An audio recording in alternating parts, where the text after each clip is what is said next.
Hello and welcome to the Fishing Guide Podcast. I am your host, Brad Wiegmann, and this week I have Charles Bunting with me. Charles is, I've been in a boat with you in quite a few different lakes, and in this case we're at the hashtag 2024 LOZ Fish Camp event, media camp. And we went out fishing, didn't we? How'd that turn out? Yes, we did. We had a good time. We caught some fish and got a lot of conversation and enjoyed it. Yeah, so I know we've been in the boat and we've talked a lot about pre-live scope and live scope this and the old days, but we actually went fishing in docks, didn't we? Yes, we did. We go out and of course I looked at the dock. The difference now than it was the old days is you look under it and see if there's fish there or not. Right. So if there's fish there, then you know you're fishing for something. So, but in the old days, you couldn't do that, right? No, the old days you just went from dock to dock to dock. Was there certain docks that were better than other docks, though? I mean, you're pretty crafty. You guys are pretty smart. I'm sure you got good at picking out. I guess when Side Imaging come out in 07, 08, we was one of the first ones to have that. So we was able to do the same thing, but not in detail. Right. You know, we might see a brush pile that we think is crappie, and they're not crappie in there. Now you can pinpoint that. But so I'd say 1 out of every 50 docks is holding fish. Wow. And docks that was holding fish on Monday was not holding fish yesterday. So the docks that you and I went to and we left a lot of fish. Right. I went back yesterday on my second trip out and there was nothing but a brush pile there with no fish in it. The first two, the two main docks that you and I caught fish on was empty. Wow. So they just, and then we went to, just started fishing and found another one that was loaded and ended up catching 29 crappie. So I caught my 15 and my partner caught 14 in our 2.5 hours. Yeah. So dock fishing, do you have any tips for dock fishing? Say, let's do dock fishing without live scope, because you did that for, I'm not going to say how old you are. You did it for a while, and then tell us a tip for fishing boat docks with live scope. Okay, so forever, before we was dock shooting, you know, when Travis was probably 10 years old, 18 years old, we would go out and we'd start dock shooting. We'd go down a row of docks, and we would, any dock that we could get into or shoot underneath to, we would shoot and try it. If we got a bite, then we would keep until they quit biting. You know, so it's always been the technique. The further you can get back under that dock in the shade, especially when the sun's out, is the better the bite's going to be. Right. So you cast under it. You let it. If you're in 40 foot of water, sometimes them fish are right underneath the floats. Right. So the second that jig hits the water, boom, you'll see that line pop, and that's when it's fun. Right. But we've been doing it for years, and about got out of doing it because I don't come to Lake the Ozarks like I used to, because when we started tournament fishing, we're running all over the country, so I don't have time just to come down and go fishing. Right. So wintertime we do, and then it's more brush pile fishing than it is dock fishing. But you want to be, the deal is get back as far as you can. Okay. So if you're throwing a 16th, you're going to get back here, say 15 feet. Right. You put a 8th jig on there, now you're going to get back here 20 to 25 feet. So the heaviest jig that you can get by with that they'll chase is what you want to throw. All right. And this weekend they wanted more movement. So actually the 8th was better because they got it down there. I'd watch it drop until it got over top of them, and then I would start pedaling it back quick. And sometimes they chased it all the way where it was 1.5 feet under the water before they actually ate it. But they would chase it 20 feet before they would actually get hit. So, but that's the way, you know, so now prior to live scope, you didn't know what you were shooting for. Right. Now you just got to figure out what makes them bite. And what because you're seeing them as they're following the baits, or right, as you're they seeing them approach the react. bait. Yes. Uh-huh. So you're actually watching them react, seeing them coming out of the brush or coming up, and Right. then following it. So your catch ratio is a lot more because you figure out what they was doing. Normally they wanted a slow presentation coming back. Right. So you throw it under there and you just barely moving it, and then you want your 16th or Right. as light as you can get by with. Uh-huh. They wanted it moving fast. So Yeah. the faster you was moving it, the better off you were. Interesting. So you've been around a while. Now there's a swing. There was a swing in rods, the fishing rod lengths and the rods themselves. That's all changed things. Like everything's changed since last Well, go. dog shooting, I think, of course, I'm sponsored by B&M since 2005. When Travis and I won our first championship, that's when Jack Wow. asked us if we'd be interested in being on the pro staff. And they come out probably 5-6 years ago with a 6-foot dock shooting rod. Right, yep. Yeah, dock shooter. That's a good rod. 6-foot dock shooter, and it is probably, as far as I'm concerned, the best dock shooting rod out there. Wow. So I use it a lot when I am, and then I use the 7-foot 75th anniversary. That's right. That's what you're using here. And tell them why you were able to use the 7-foot rod here. Well, compared to the 6-foot, the length. Well, I was using it and shooting it the same way, but I was staying further back off the dock, and with that 7-footer, I was able to do it, Right. get it out there. The 6-footer, I can get closer to the dock and be able to shoot it. But Plus, you said the roofs are taller here. right, well, That's what their boats are. What we was doing there is that dock we pulled in, and we was shooting it. I was actually pulling in the slip, about halfway, and then shooting underneath in a condo dock. Right. I call it. That had 8, 10, 12 slips in it, and then so I'm in there 3/4. Now I can shoot it, and then when I set the hook, I'm not hitting the ceiling with the 7-footer. Yeah. How about some of the other rods? They came out with that Diamond series, and they got the Black Diamond series. The 15 and the 18. Talk about the 14. Which one's your favorite? Okay, my favorite rod overall for long poling is the 14-foot Blue Diamond. When B&M come out with that rod, it's the lightest 14-foot pole on the market. So you can handle that all day long. Yep. It's like I used to use the ultralight, the 12-foot ultralight, and it is the largest 12-footer on the market that B&M come out with. But when they come out with the Blue Diamond, the 14-foot for live scoping and everything, I've been using it. And it's, like I say, it's a real light pole. It's real sensitive. It's got a real good backbone. The tip is limber, so you're not jerking the hook out of the mouth when you set the hook. Right. I mean, Travis sets the hook. He thinks he's setting it on a 30-pound buffalo or something. Because there's times at Grenada when he was fishing, he would actually, one day he caught a 2.5-pound crappie that he jerked it out of the water, and the fish was this far under the water. So when he jerked that rod and set the hook, the fish went probably 6 foot up, and I caught it on the way down.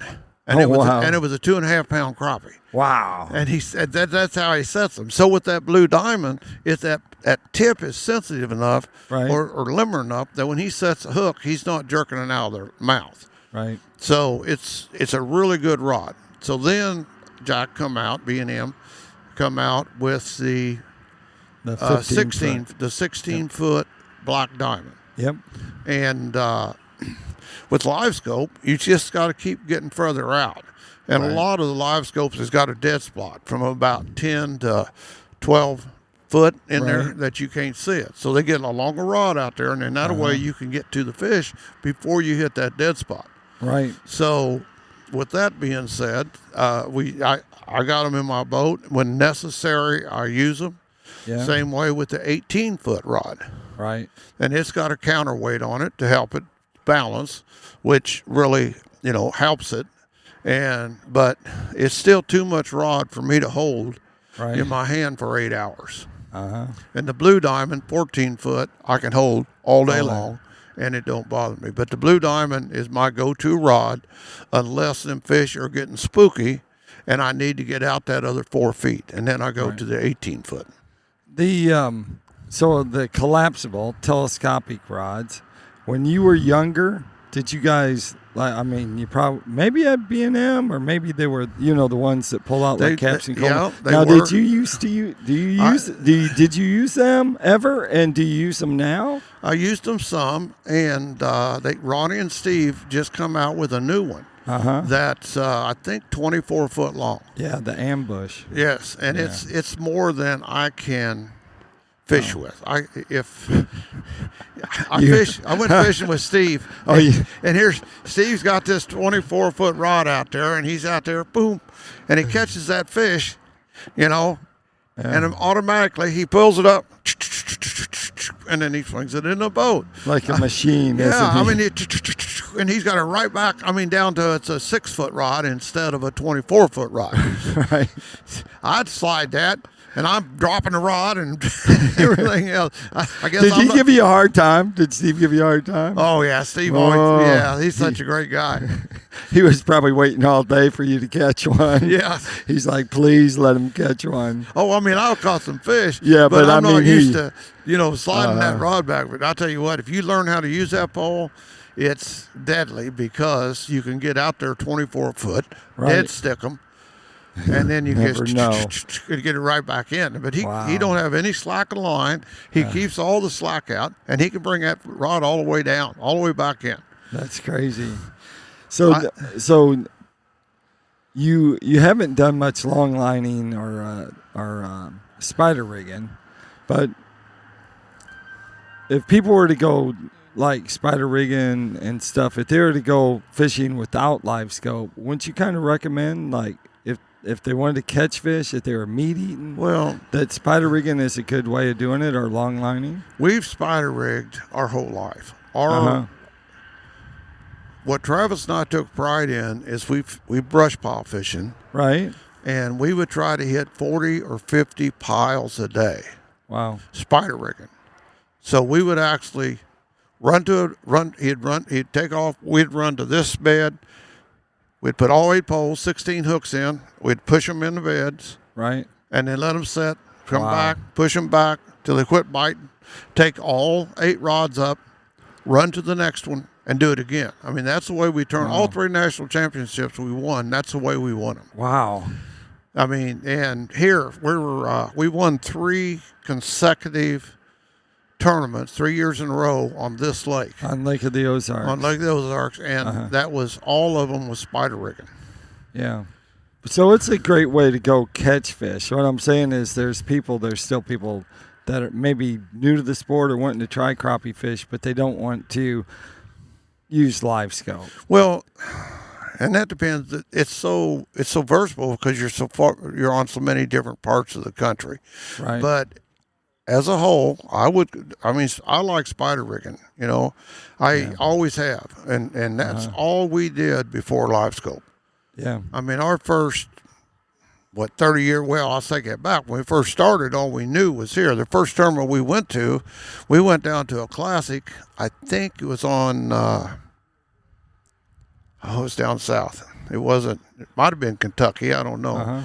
And all these guys out there are at 8 poles out and doing that. And Travis says, I don't know what they're doing, but they got to be cheating. So we get home, and he researched it and figured out what it was. And now we got 8 poles out there and fishing it. And that was the only way you could compete. Right. All the other ones had, you have to change with the time. But at that time, if you wanted to compete, you had to be spider rigging. You couldn't. Like Ronnie and Steve, all the 8 national champions they won, and God knows how many tournaments they've won through their career, and that's all they've ever done was spider rigging.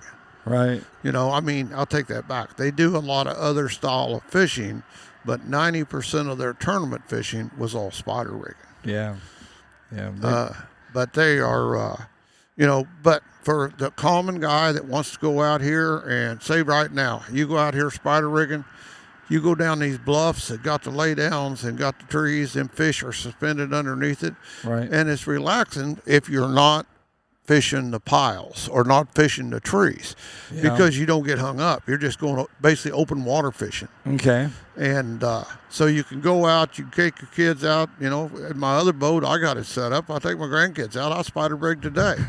My Travis's son, he's 9-year-old, and I took him fishing. And after about a half hour live scoping, he didn't see any fish. He says, "Grandpa, can we just go fishing?"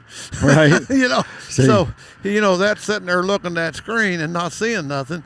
It's not no fun for a 9-year-old. Right. So, yeah, it's spider rigging is a great way, you know, and B&M's got the poles to do it, you know. Oh, yeah. You know, you anywhere, you know, for us, we use the 12-foot ultralights for everything. Oh, all right. We didn't, you know, for a long time, and then we started using the BGJP 16 to get more spread. Right. And, but no, we started from, I'd say, probably about 2000 until 19 or 20. Right. All we did was spider rig. Wow. So if you could give someone a tip for going fishing and catching crappie, what would be your number one tip for say someone, a novice that doesn't get to fish a whole lot and only fishes on the weekend? What would you tell them to do that will help them catch just keeper fish, just fish that they can take home and clean? Go buy them a bucket of minnows and be able to just, if they can figure out where a bed's at, or this time of year, then fish are starting to congregate back to the beds, the brush piles and stuff. You can throw a cork and bobber right now over top of a bed and have a blast. All right. You know, so I would say minnows. I mean, I prefer jig fishing. Right. But I did go buy minnows for anybody that went with me, and you know, yesterday afternoon he caught every fish. He used a 14-foot.